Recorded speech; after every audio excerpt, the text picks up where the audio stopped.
உலகமெங்கும் வாழ்கிற ஆதித்யா டிவி நேயர்களுக்கு எங்களுடைய பட்டிமன்ற குழுவின் சார்பில் பேரன்பான அன்பையும் நன்றியும் அன்போடு சொல்லி இந்த பட்டிமன்றத்தை தொடங்குவதில் பெரும் மகிழ்ச்சியும் ஆனந்தம் அடைகிறோம். சிரிப்பதற்கென்றே ஒரு சேனல் தனியாக, அதுவும் எப்பெல்லாம் மக்கள் மனசு வறண்டு போயிருக்கோ அப்பெல்லாம் அப்படி மயிலிருக்கு மாதிரி இதமாக உங்கள் இதயத்தை இதப்படுத்துகிற ஒரு அற்புதமான ஆதித்யா டிவி நேயர்கள் சார்பிலும் ஆதித்யா டிவி சார்பிலும் உங்களை சந்திப்பில் மகிழ்ச்சி அடைந்து, திருப்பூருக்கு ஏகப்பட்ட சிறப்புகள். நேற்று செய்தியில் சன் நியூஸில் எத்தனை பேர் பார்த்தீங்கன்னு தெரில, இந்தியாவிலே பொருளாதார ரீதியாக வளர்ச்சி அடைகிற நகரங்கள்லேயே இந்தியாவில் 5வது இடத்துல திருப்பூர் இருக்குன்னும் போது நம்மளுக்குலாம் கூடுதலான பெருமை. இது மட்டும் இல்லாமல் நான் அடிக்கடி திருப்பூர் வரும்போதெல்லாம் சொல்லக்கூடிய விஷயம், திருப்பூருக்கு என்ன பெருமை, காதலருடைய சரணாலயம்.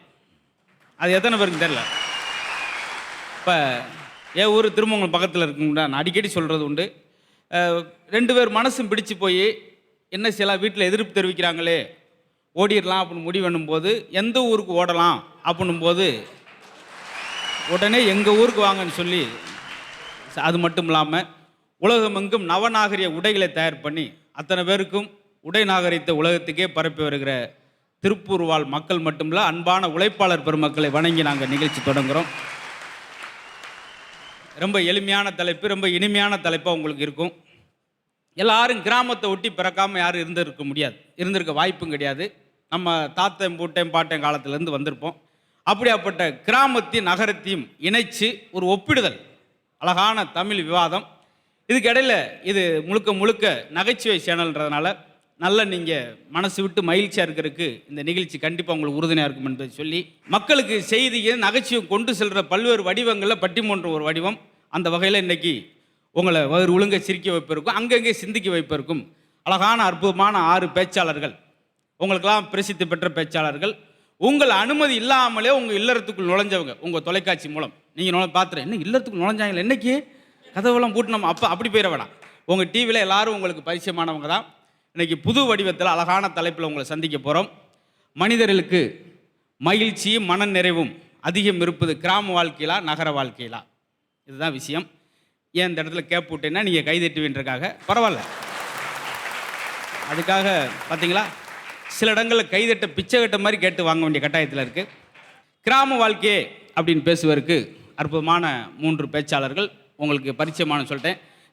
சன் டிவியுடைய காமெடி ஜங்ஷன் நிகழ்ச்சியில் பார்த்துருப்பீங்க இந்த 6 பேருமே. அந்த வகையில் கிராம வாழ்க்கைன்னு பேசுவதற்கு வந்திருக்கிறவர். ஒவ்வொரு மாவட்டத்துக்கு ஒரு பேச்சு அழகு, மொழி அழகு. அந்த வகையில் கொங்கு மண்டலத்துக்கு ஒரு பேச்சு இருக்குது. அதை தொலைக்காட்சியில் கொண்டு சென்று கொங்கு மண்டலத்துக்கே பெருமை சேர்த்த அற்புதமான கொங்கு மொழிக்காரர் கோபிச்செட்டிப்பாளையத்தை சேர்ந்த மஞ்சுநாதன் அவர்களே உங்களுக்கு நாங்கள் அறிமுகம் செய்கிறோம். அதே அன்னைக்கு நான் அவருடைய ரசிகர் கூட, அவ்வளோ அழகாக பேசுவார்.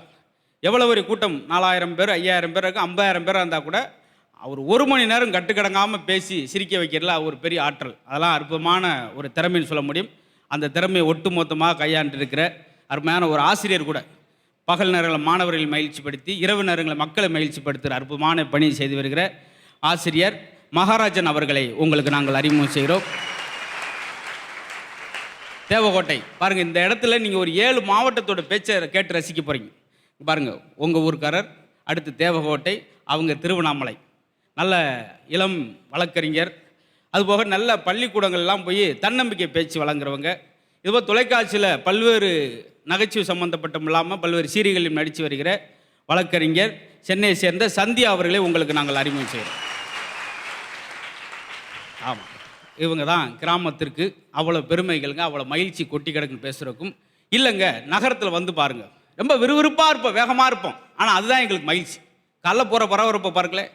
ஆனால் கிராமத்தில் இருக்கும்போது யாருக்காவது எனக்கு சக்கரை வியாதி வந்திருக்கு, இல்லை சுகர் இருக்குது, பிபி இருக்குது, நான் இதய நோயில் இருக்கேன்னு எங்கேயா சொல்லுங்கள். கிராமத்தில், டவுனில் வந்த பின்னாடி என்ன, எங்கள் அப்பாவுக்கு 86 வயசு, கிராமத்தில் இருக்கார். இது வரைக்கும் ஆஸ்பத்திரி பக்கமே போனதில்லை. எனக்கு 37 வயசு, 35 மாத்திரை சாப்பிட்டுக்கிட்டு இருக்கேன். இவ்வளோ மாத்திரை, லஞ்சு பேக் மாதிரி மாத்திரை பெட்டி திறந்து சாப்பிடுங்க. அதில் என்ன கொடுமை, எதுக்கு சொல்ல வரேன்னு பாருங்கள். 49 ரூபா கொடுத்து மாத்திரை கொடுத்துட்டாருங்க. 1 ரூபா இல்லைன்னு சொல்லி ஒரு மிட்டாய் கொடுத்தார். சுகர் மாத்திரை போட்டு மிட்டாய் போட்டு சுகர் ஈக்குவலாகவே இருக்குது, கடைசி வரைக்கும் குறையல. பார்த்தீங்களா, இதுதான் நிலவரமாக இருக்குது. எது நகரத்து வாழ்க்கை, அதுக்கு சப்போர்ட் பண்ணுறதுக்கு. ஆனால் எங்களை பார்த்தோன்னே ஒரு சிலர் நீங்கள் ஒரு டவுட்டாக இருங்க. அங்கங்கே இது ஒன்றும் பட்டிமன்றம் பேசுகிற கோஷி மாதிரி தெரியலையே, ஊரை ஏதோ பஸ் ஸ்டாண்டில் பருப்பி வைக்கிற கோஷி மாதிரி இருக்குன்னு சொல்லி எங்களை நீங்கள் ஒரு மாதிரி டவுட்டாக பார்க்குறீங்க. அது ஒரு ஆள் சுரண்டி சொல்கிறார், சும்மா ட்ரெஸ் அண்ட் அளப்பறையாக போட்டிருக்காங்க, ஒன்றும் இங்கிட்ட விஷயம் இருக்காது பாரு அப்படின்னு. அதெல்லாம் தயவுசெய்து நினைக்காங்க. அப்படியே நடந்தாலும் வெளியே சொல்லாங்க தயவுசெய்து. ஆனால் நம்மளுக்குள்ளே பேசிக்கிறதானே. அவன் நேற்று பட்டை கிளப்பிட்டாங்கன்னு தான் சொல்லணும். அதெல்லாம் போய் வேஸ்ட்டுன்னு சொல்லிடக்கூடாது ரொம்ப. ஏன்னா அந்த அளவுக்கு அவங்க கிட்டத்தட்ட ஏன் இவங்களை பாராட்டுறோம்னா 7 மணி நேரம் உழைப்பு அந்த மேக்கப் போட்டு அவங்க ரெடியாகி வர்றதுக்கு. 11 மணிக்கு ஆரம்பித்து அதை எடுத்து தடவி இதை எடுத்து தடவி அந்த சேலையை கட்டி இந்த சேலையை கட்டி உள்ளேயே துவைச்சி வாஷிங் பண்ணி அயன் பண்ணி அப்படி வந்திருக்கு. அதனால் எல்லாத்தையும் பாராட்டி வாங்கணும். ஆனால் நகர வாழ்க்கை தான் மனிதனுக்கு மகிழ்ச்சி அப்படின்னு பேசுறதுக்கு. அவங்க ஊரும் கோயில்பட்டி பார்த்தீங்களா, எந்த திசை அங்கே செதறி கிடந்த ஒன்றா இணைச்சிருக்கோம், உங்களை இணைச்ச மாதிரி. கோயில்பட்டியில் இருக்காங்க. அவங்க நிறையா பட்டிமன்றங்கள் நடுவராக இருந்து பேசிக்கிட்டு இருக்காங்க. எல்லாருமே இங்கே இருக்கிற அதிகபட்ச நடுவராக தான் பேசுகிறாங்க. அதுபோக ஆன்மீக பேச்சு, பாட்டு மன்றம், அதுபோக காமெடி ஜங்ஷன் நிகழ்ச்சி, இப்படி பல்வேறு நிகழ்ச்சியில் பங்கெடுத்து பெரிய பாராட்டையும் நல்ல பரிசையும் வாங்கி வருகிற கோயில்பட்டியை சேர்ந்த திருமதி அன்னபாரதி அவர்கள் நகர வாழ்க்கையே மனிதனுக்கு மகிழ்ச்சி. அதே அன்னைக்கு மற்றொரு பேச்சாளர், சினிமா உதயமானதே எங்கேன்னு கேட்டிங்கன்னா எல்லாருக்கும் சென்னை நினச்சிக்கிட்டு இருப்போம். முதல் உருவாகினதே சேலத்தில் தான். மாடர்ன் தியேட்டர்ஸ் எம்ஜிஆருடைய மந்திரி குமாரில் ஆரம்பித்தது. அப்படி கலையின் பிறப்படமான சேலத்திலிருந்து வந்திருக்காரு. அப்போ கலைக்கு சம்மந்தம் இல்லாமல் இருக்க முடியாது. கண்டிப்பாக ரொம்ப இயல்பாக அழகாக பேசக்கூடிய அவர் ஒரு கல்லூரியில் பேராசிரியர் இருக்கார். இதுதான் பெருமையான விஷயம். அந்த வகையில் நிறையா தலைப்புகளை பேசி இளம் வயதிலேயே பல்வேறு பாராட்டுகளை பெற்றிருக்கிற சேலத்தை சேர்ந்த பேராசிரியர் அபு அவர்களே உங்களுக்கு நாங்கள் அதே அன்னைக்கு. அடுத்து வரப்போகிறவங்களும் ஒரு பட்டிமன்ற நடுவர் தான். நிறைய மேடைகளில், நிறைய இலக்கிய மேடைகளில் பெரிய பெரிய பேச்சாளர்கள் முன்னுக்கே பேசி அவங்களுடைய பாராட்டை பெற்றவங்க. பாட்டு மன்றங்கள் அவங்களுக்கு தனி சிறப்பு. கல்பாக்கம் பகுதியில் நிறையா மக்களுடைய அன்பையும் ஆதரவையும் பெற்று வருகிற அவங்களும் ஒரு நல்லாசிரியை, அருமையான கல்பாக்கத்தில் ஒரு பள்ளியின் ஆசிரியர் இருக்கக்கூடிய கல்பாக்கம் ரேவதி அவர்களை நகர வாழ்க்கை என்ற அணிக்கு அறிமுகம் செய்கிறேன். அதனால் ரொம்ப இனிமையாக இருக்க போகுது. எதுக்கு நேரம் செலவழிக்கிறப்ப இன்றைய தினம் இந்த பட்டிமன்றத்துக்கு நீங்கள் நேரம் செலவழித்தது இது பொழுது போக்குவதற்கான நிகழ்ச்சியாக இல்லாமல் பொழுது ஆக்குவதற்கான நிகழ்ச்சியாக கண்டிப்பாக இருக்கும். ஏன்னா எனக்கு தெரிஞ்ச முக்கியமான நண்பர்களாக வந்திருக்காங்க. ரொம்ப பெரிய கல்வியாளர்கள்லாம் அறிவுமானவங்களாம் இந்த மேடைக்கு வந்திருக்காங்க. அவங்களுக்கும் இதன் மூலம் பெரிய நன்றி சொல்லிடணும். இப்போ கிராம வாழ்க்கையா நகர வாழ்க்கையா ஒன்றும் பெரிய விஷயம் இல்லை. பெரிய விஷயம் அப்புறம் எதுப்பா வந்தீங்கன்னு கேட்கக்கூடாது. சொல்லும்போது அப்படி சொல்லி தான் ஆரம்பிக்கணும். வேறு என்ன செய்ய சொல்கிறீங்க? அதனால் ஒன்றும் இல்லை, குட்டி குட்டி சந்தோஷமுங்க. என்னடா வாழ்க்கை அப்படி நினைக்கிறது நகர வாழ்க்கையாக இருக்கும். எவ்வளோ சம்பாரிச்சாலும் பத்த மாட்டேன்னு இது இல்லடா வாழ்க்கை அப்படின்னு சொல்லி இருக்கிற வச்சு சந்தோஷமாக வாழ்கிறது கிராமத்து வாழ்க்கை. பார்த்தீங்களா, நீங்கள் யோசிச்சு பாருங்களேன். நீங்கள் நான்லாம் கிராமத்தில் இருக்கும்போது அப்படி வயலில் நடந்து போவாங்க. பாம்பு கடிச்சிருங்க, பாம்பை பிச்சு எரிஞ்சிட்டு அப்படி நடந்துவார். ஏன்?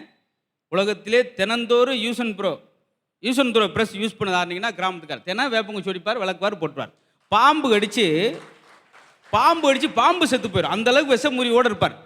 பார்த்துருங்களா? ஆனால் இன்றைக்கி சிட்டிக்குள்ளே ஒரு நெறிஞ்சு முள்ளு குத்திருச்சு. 108க்கு ஃபோன் பண்ணிட்டான், வாங்க சார், போய் ஆம்புலன்ஸில் போய் மட்டமளாக்கு ஐசோலில் படுக்க வச்சுருக்காங்க. உடனே ஒரு ஆள் வந்து, டாக்டர் என்னாச்சு? எதையும் உடனே சொல்ல முடியாது, 24 ஹவர்ஸ் ஆகும் அப்படின்ட்டு 2 பிள்ளை குட்டைப்பாடு போட்டு நர்ஸ் என்னாச்சு இருங்க பெரிய டாக்டர் வந்துக்கிட்டு இருக்கார் சென்னையிலேருந்து.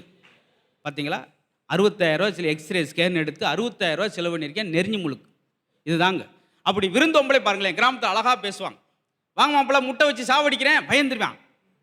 முட்டை வச்சு சாவடிக்கிறேன், முட்டையை அவிச்சு சேவல் அடிக்கிறேன். எவ்வளோ அழகாக இருக்குது பார்த்தீங்களா? இதுதான் அந்த மாதிரி விருந்தோம்பல் கூட இன்றைக்கி அப்படி இருக்கா? இன்றைக்கி எல்லாமே நகரத்தில் எப்படி இருக்கும்? இவங்க சொல்லும்போது என்ன நகரத்தை குறை சொல்ல போகிறாங்க? செல்ஃபோன் மோகத்திலே மூழ்கி இருக்கீங்களே. பார்த்தீங்களா?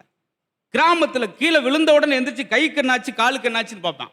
ஆனால் டவுனில் பஸ்லேருந்து ஒருத்தர் விழுந்து 20 அடிக்கு இழுத்துட்டு போய் அங்கே எந்திரிச்சு வேகமாக செல்ஃபோன் எடுத்து பார்க்குறேன். நல்ல வேலைக்கு கிராச் ஆகலை. பார்த்தீங்களா? அவன் டவுசர் பேண்ட்டு மாத்திரானே, நம்ம தினமும் செல்ஃபோனுக்கு கவர் மாற்றிடுறான். அது மாதிரி இல்லாமல் நாங்கள் ஒரு கட்டுக்கோப்பாக இருக்கோங்க. கிராமத்தில் ஆரோக்கியமான நீரோட்டம். இங்கே கிராமத்தில் வகுறு வலிச்சா குழந்தை, இங்கே வகுத்தை கிழிச்சா தான் குழந்தை. ஏன்? எக்ஸசைஸே கிடையாது. நீங்கள் சொல்லலாம், கிராமத்தில் எங்கேயா ஜிம் இருந்து பார்த்துருக்கீங்களா? உடற்பயிற்சி கூட பார்த்துருக்கீங்களா? கிராமத்தில் கிடையாது. நகரத்தில் மட்டும் ஏன் தெருக்கு இருக்குது? ஏன் கிராமத்தில் உடற்பயிற்சி கூடமே இல்லைன்னா, அவன் பயன்படுத்துகிற ஒவ்வொன்றுமே உடற்பயிற்சி கருவி தான். மண்வெட்டி, கோடாரி, கடப்பாறை, வேர்க்க வேலைசுமே அவனுக்கு உடற்பயிற்சி கூட பார்த்தது கிடையாது. ஆனால் இந்த சைடு பார்த்துருக்கீங்களா? காலைல 5 மணிக்கெல்லாம் புசுன்னு 4 பேர் கிளம்பிருங்க. கிராமத்தில் மனுஷனோடு நடந்து போனாங்க, நகரத்தில் நாயோடு நடந்து போய்கிட்டு இருக்காங்க. இப்பொழுது என்னுடைய முன்னுரை நிறைவு செய்து, வாழ்வதற்கு வசதி, மனம் மகிழ்ச்சி தருவது எங்களுடைய கிராம வாழ்க்கை தாங்க. சொல்லுவாங்க அழகிய கிராமம் போடாதீங்க, அழகிய கிராமம் போடாதீங்க, கிராமம்னால அழகிய தானங்க, அப்புறம் நாங்கள் அழகிய கிராமம் அப்படின்னு ஆரம்பிக்கிறார். கோவிச்செட்டிப்பாளையத்தை சேர்ந்த மஞ்சுநாதன் அவருக்கு நல்ல கரகோஷம் கொடுத்து வரவேற்றேன்.